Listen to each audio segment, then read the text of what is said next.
మరో 24 స్కూల్స్ని మళ్ళీ శాంక్షన్ చేస్తూ ఉన్నాం. ఈ 58 స్కూల్స్ కూడా 11,600 కోట్ల రూపాయలతో మొదటి సంవత్సరమే శాంక్షన్ ఇచ్చి భూమి పూజ చేసినటువంటి కార్యక్రమం కూడా చేసి చూపించాం. ఈ రకంగా విద్యార్థుల కోసం ఇటు విద్యపరంగా ఇటు పేద ప్రజల కోసం వైద్యపరంగా కూడా పెద్ద ఎత్తున చేస్తూ పేదలందరి కోసం సంక్షేమాన్ని ముందుకు తీసుకొని పోవాలనేటువంటి ఆలోచనతో దాదాపు 22,500 కోట్ల రూపాయలతో 4,50,000 ఇందిరమ్మ ఇళ్లను కూడా ఈ సంవత్సరమే శాంక్షన్ చేసి ముందుకు పోతా ఉన్నాం.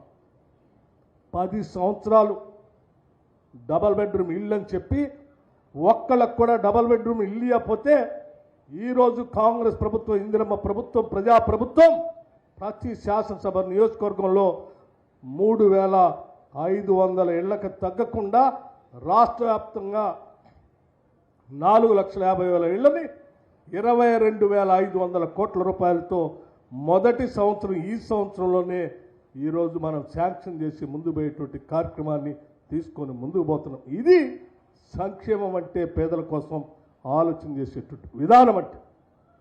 అంతేకాదు ఒకటేసారి 22,000 కోట్ల రూపాయలు రుణమాఫీ చేశాం. రైతు భరోసా కింద 12,000 రూపాయలు సంవత్సరానికి ఎకరానికి ఇచ్చేటువంటి కార్యక్రమాన్ని ముందు తీసుకొని పోతా ఉన్నాం. ఈ రకమైనటువంటి కార్యక్రమాలు చేస్తూనే 200 యూనిట్లు ఉచితంగా కరెంట్ ఇస్తూ ఉన్నాం. 12,500 కోట్ల రూపాయలతో వ్యవసాయదారులు పంప్ సెట్లకి దాదాపు 29 లక్షల పంప్ సెట్లకు ఉచితంగా కరెంట్ ఇస్తూ ఉన్నాం. 500 రూపాయలకే గ్యాస్ సిలిండర్లు ఇస్తున్నాం. రాష్ట్రంలో ఉన్నటువంటి మహిళలందరూ ఉచితంగా ప్రయాణం చేయడం కోసం బస్సుకి, ఆర్టీసీకి డబ్బులు కడతా ఉన్నాం. ఇటువంటి అనేక సంక్షేమ కార్యక్రమాలు తీసుకొని వాటితో పాటు ప్రయారిటీ సెక్టర్గా చేసుకుని ఇరిగేషన్ ప్రాజెక్టులు కూడా తీసుకొని పోతున్నాం.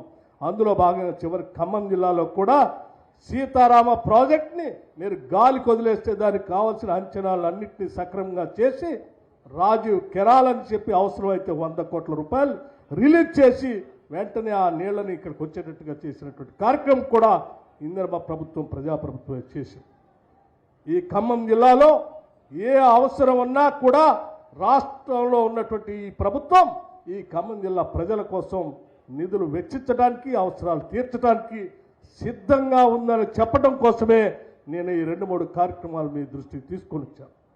అందుకే మిత్రులారా, ఈరోజు రాష్ట్రంలో ఓడిపోయి ఇళ్లలో పడుకొని, లేకపోతే ఫామ్ హౌస్లో పడుకొని, లేకపోతే ఇంకెక్కడో విలాసవంతమైన జీవితం గడుపుతున్నటువంటి కొన్ని రాజకీయ పార్టీలకు సంబంధించిన నాయకత్వం బయటకు వచ్చి అడ్డగోలుగా ప్రేలాపలు పేలుతూ ఉన్నాయి.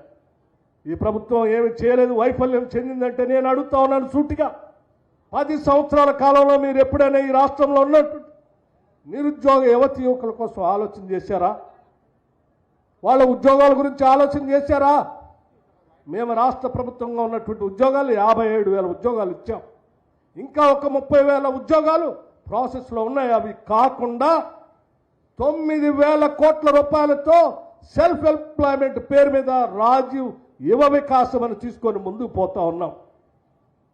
10 సంవత్సరాల్లో నభూతో నభవిష్యత్ ఈ దేశంలో ఏ రాష్ట్రంలో కూడా నిరుద్యోగ యువత కోసం 9,000 కోట్ల రూపాయలతో సెల్ఫ్ ఎంప్లాయ్మెంట్ స్కీమ్స్ మొదలుపెట్టింది లేదు.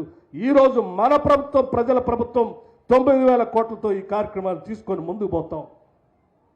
రాష్ట్రంలో ఉన్నటువంటి గిరిజన కుటుంబాల కోసం సోలార్ పవర్ తీసుకొని వచ్చి వాళ్ళని డ్రిప్ ఇరిగేషన్, స్ప్రింక్లర్స్తో సహా 12,500 కోట్ల రూపాయలతో ఇందిరా గిరిజల వికాసం అని కొత్త పథకాన్ని తీసుకొని వచ్చి ఫారెస్ట్ యాక్ట్ కింద ఇచ్చిన భూములన్నిటికీ పంప్ సెట్లు ఇవ్వటమే కాదు, సోలార్ పవర్ ఇచ్చి, డ్రిప్ ఇరిగేషన్ ఇచ్చి, స్ప్రింక్లర్స్ ఇచ్చి, హార్టికల్చర్ ద్వారా వాళ్ళకి కావాల్సిన పామాయిల్ మొక్కలు ఇచ్చి, ఆవకాడో మొక్కలు ఇచ్చి పెద్ద ఎత్తున గిరిజన కుటుంబాల్ని పైకి తీసుకొచ్చేటువంటి కార్యక్రమాన్ని కూడా ఇందిరమ్మ ప్రభుత్వం చేపడుతుంది.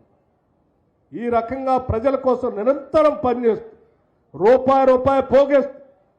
ఇక్కడ ఉన్నటువంటి మా మంత్రి శ్రీనివాస్ రెడ్డి గారు చెప్పినట్టు ఆర్థిక భారం, మీరు చేసిన అప్పులు, ఇన్ని ఇబ్బందులు ఉన్నప్పటికి కూడా ముఖ్యమంత్రి రేవంత్ రెడ్డి గారు కానీ, మా క్యాబినెట్ కానీ సమస్తం కూర్చొని మనం ప్రజల కోసం ఈ రాష్ట్రాన్ని తెచ్చుకున్నాం.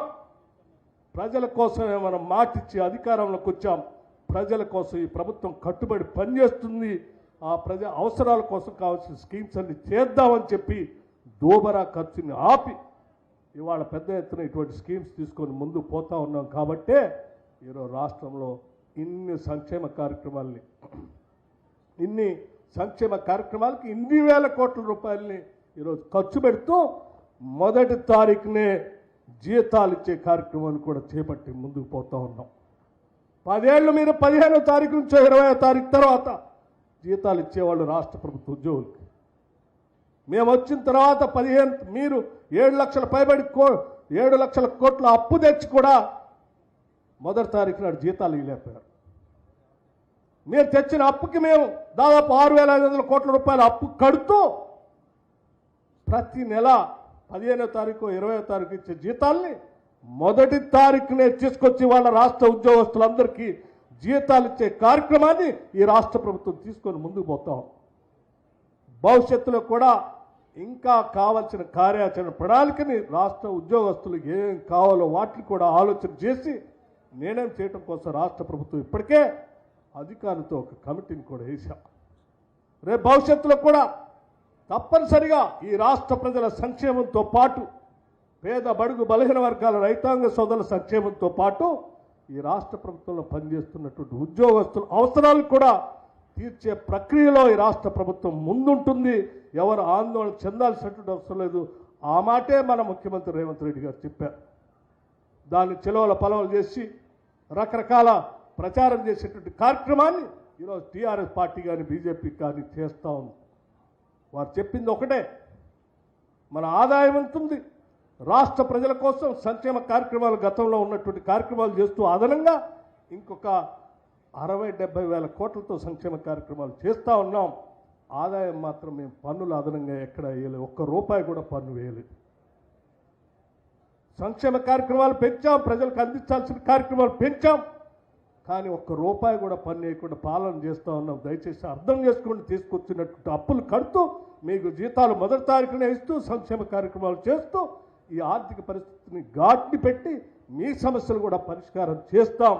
కొంత సమయం ఏంటి అని చెప్పారు తప్ప మీలాగా భయపెట్టి వాళ్ళ 15వ తారీఖులో 20వ తారీఖులో జీతాలు ఇస్తూ సంక్షేమ కార్యక్రమాలన్నీ గాలి కొదిలేసి తీసుకొచ్చిన డబ్బులన్నీ కాళేశ్వరంలో పోసి ఆ కాళేశ్వరం కుంగిపోయి దేనికి పనికి రాకుండా చేసి రాష్ట్ర ఆర్థిక పరిస్థితిని 10 సంవత్సరాలు దివాళా తీపిస్తే రాష్ట్ర ప్రజల కోసం ఈరోజు యావత్ క్యాబినెట్ ఇవాళ ఆలోచన చేసి పనిచేస్తూ ఉంది. కాబట్టే ఈరోజు ఈ సంక్షేమ కార్యక్రమాలన్నీ చేసుకొని ముందుకు పోతున్నామని ఈ సందర్భంగా మీ అందరికీ తెలియజేస్తూ, ఇటువంటి లేనిది ఉన్నట్టు ఉన్నది లేనట్టు ప్రచారం చేసేటువంటి నాయకుల మాటలు కాదు కావాల్సింది. ప్రజా అవసరాలు తీర్చేటువంటి ప్రజాప్రభుత్వం కావాలి. ఆ ప్రజాప్రభుత్వమే ఈరోజు పాలన చేస్తున్నటువంటి కాంగ్రెస్ ప్రభుత్వం, ఇందిరమ్మ ప్రభుత్వం, రేవంత్ రెడ్డి గారి నాయకత్వంలో ఈరోజు ఈ కేబినెట్ పనిచేస్తుందని మీ అందరికీ సవినయంగా మనవి చేస్తూ, మరొకసారి జిల్లా ప్రజలందరికీ కూడా ఈ మెడికల్ కాలేజ్ భూమి పూజ కార్యక్రమం చేసుకున్న సందర్భంగా అభినందనలు తెలియజేస్తూ సెలవు తీసుకున్నాను.